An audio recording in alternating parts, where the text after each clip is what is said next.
Mary Beth Tinker wore a black armband to school. She did this to express her opposition to the Vietnam War. School officials didn't approve. They suspended her. They said she could come back only if she agreed not to do it again. They wanted to control her expression. Can they do that? That's a First Amendment question. The First Amendment is one of the really big amendments. It's got 3 different important clauses, 1 about speech and 2 about religion.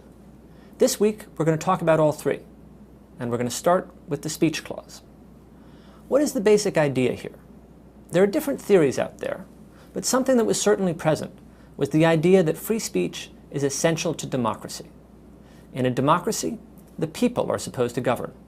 They're supposed to have the final say on policy. Indirectly, of course, but we the people are supposed to be the ultimate authority. We're supposed to govern ourselves.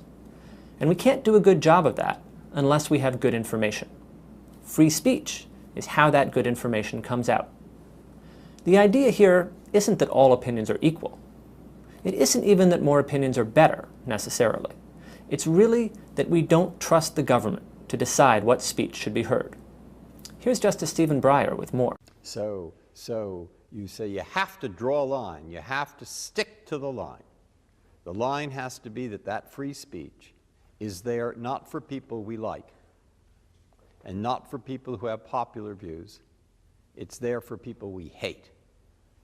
It's there for the ones who are the most bigoted, terrible, awful people we can think of. And it's there for them, because if it isn't there for them, maybe someday it wouldn't be there for us. That's the argument. Well, that's the argument we pretty much accepted here.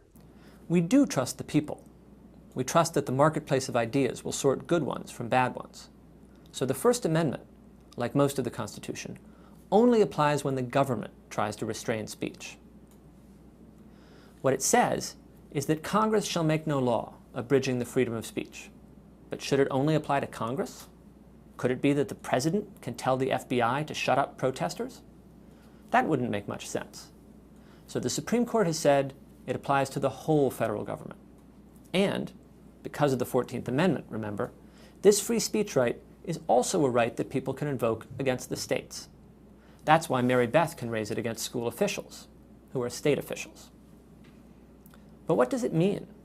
Free speech is a huge and complicated topic, because there are so many contexts in which free speech might be implicated. We've got to decide what counts as speech, for one thing. How about political contributions? Burning a flag or a draft card? Nude dance? Music? Abstract art? Yes, the Supreme Court says, to all those things. Speech ends up being defined very broadly. Anything that could in any way convey an idea or emotion can count as speech. So the armband counts. And not just political speech, but speech on any topic, because speech is an essential right. It defines who you are. Here's Justice Anthony Kennedy with more.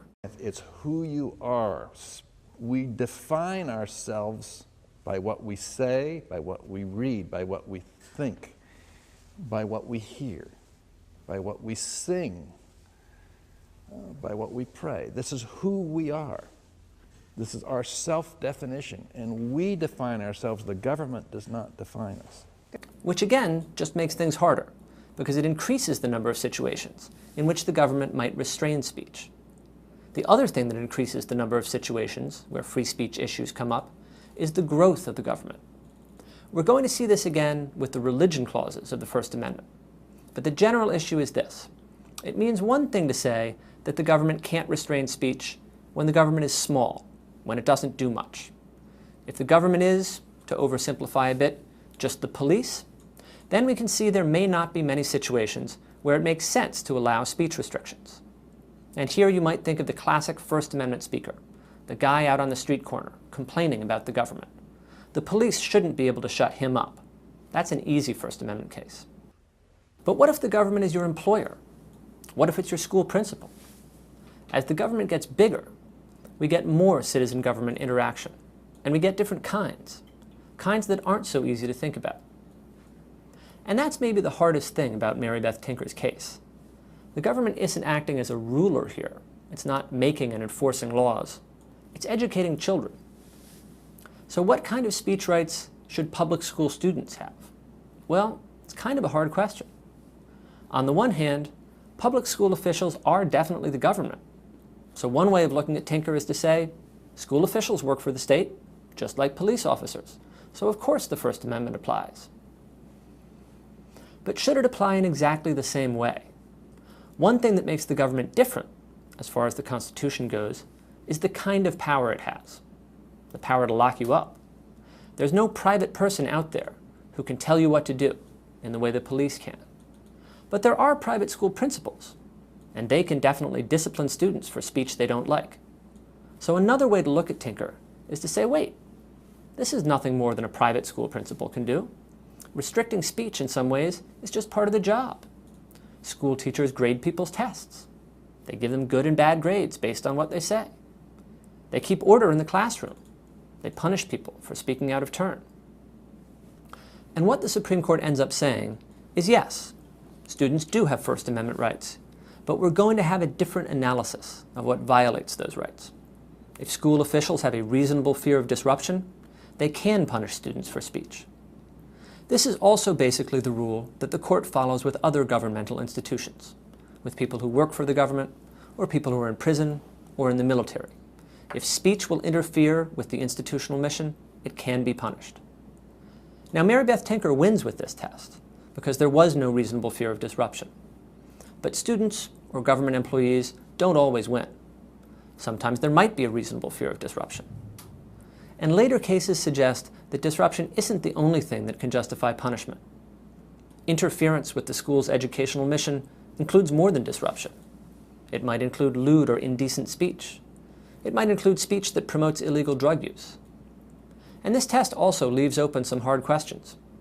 When is speech by students considered school speech? What if it's on the internet? The Supreme Court has split 5-4 in some of these more recent cases, which illustrates a more general point. There are easy cases and there are hard cases.